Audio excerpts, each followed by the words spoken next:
السلام علیکم ورحمۃ اللہ وبرکاتہ۔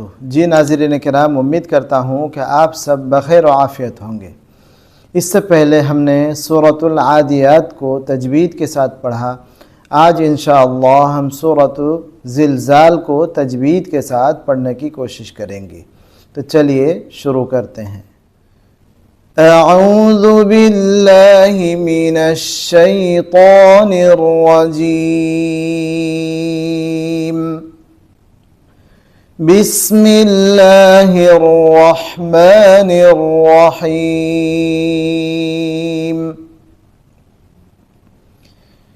اذا زلزلت الارض زلزالها وأخرجت الأرض أثقالها وقال الإنسان ما لها يومئذ تحدث أخبارها بأن ربك أوحى لها يومئذ يصدر الناس أشتاتا ليروا أعمالهم فمن يعمل مثقال ذرة خيرا يره ومن يعمل مثقال ذرة شرا يره۔ جی ناظرین کرام، اب دیکھتے ہیں کہ اس صورت میں موٹی موٹی کون کون سے قاعدے ہیں۔ چلیے دیکھتے ہیں۔ جی اذا زلزلت الارض، یہاں جو ہے نا را کیا ہوگی؟ پور ہوگی، اس لیے کہ را ساکین سے پہلے جو ہے نا زبر ہے، اور قاعدہ ہے کہ را ساکین سے پہلے جب زبر ہو تو را کو پور پڑھی جاتی ہے، تو ارضو کی را کو جو ہے نا ہم پور پڑھیں گے۔ اسی طرح وَأَخْرَجَ، یہاں کی جو را ہے اس کو بھی کیا کریں گے؟ ہم پور پڑھیں گے، کیونکہ را متحرک جب زبر ہو تو را کو پور پڑھی جاتی ہے۔ اسی طرح دوسرے اردو کی را کو جو ہے ہم کیا کریں گے؟ پور پڑھیں گے۔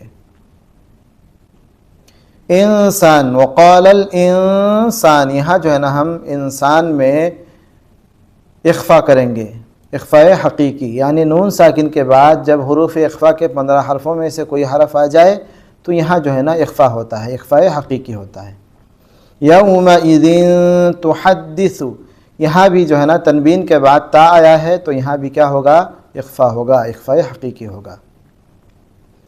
اخبارہا کی را کو کیا پڑھیں گے؟ ہم پور پڑھیں گے۔ بِأَنَّ، نون مشدد ہر حال میں گننا ہوتا ہے۔ ربک، ربک نہیں پڑھیں گے ہم، بلکہ کیا پڑھیں گے؟ ربک، ربک، ربک کی را کو بھی کیا کریں گے؟ ہم پور پڑھیں گے۔ یومئذ، یہاں ہم کیا کریں گے؟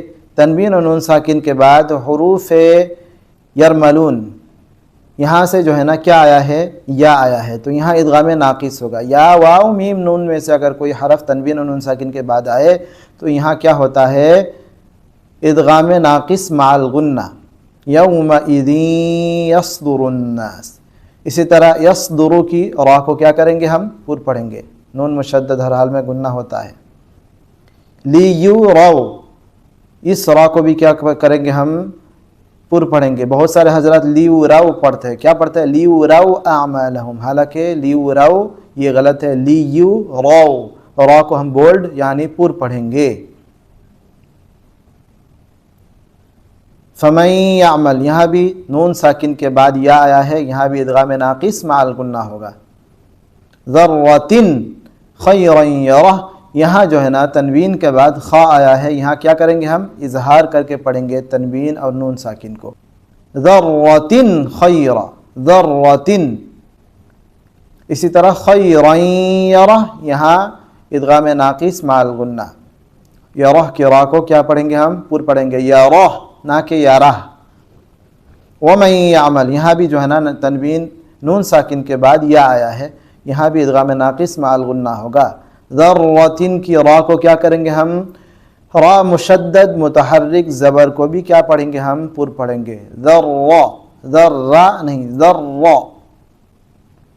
شرًا یرہ، شرّا کی را کو بھی ہم کیا کریں گے؟ پر پڑھیں گے۔ جی تو یہ جو ہے نا یہ چند موٹی موٹی قواعد ہیں، اس میں اکثر جو ہے نا را اور نون ساکن کا قاعدہ ہے، ان کو اگر آپ فالو کر کے اس سورت کو تلاوت کریں گے تو انشاءاللہ آپ حضرات غلطی سے بچ جائیں گے اور تجوید کے ساتھ قرآن کریم کو اور خاص کر اس سورت کو پڑھنے پر قادر ہو جائیں گے۔ امید کرتا ہوں کہ آپ حضرات کو یہ ویڈیو بہت اچھی لگی۔ اگر ویڈیو اچھی لگی تو دوسرے احباب تک ضرور شیئر کریں تاکہ آپ بھی قرآن کے نشر و اشاعت میں شامل ہو جائیں۔ آج کی ویڈیو یہیں تک، انشاءاللہ نیکسٹ کسی سورت کے ساتھ ملتے ہیں۔ السلام علیکم ورحمۃ اللہ وبرکاتہ۔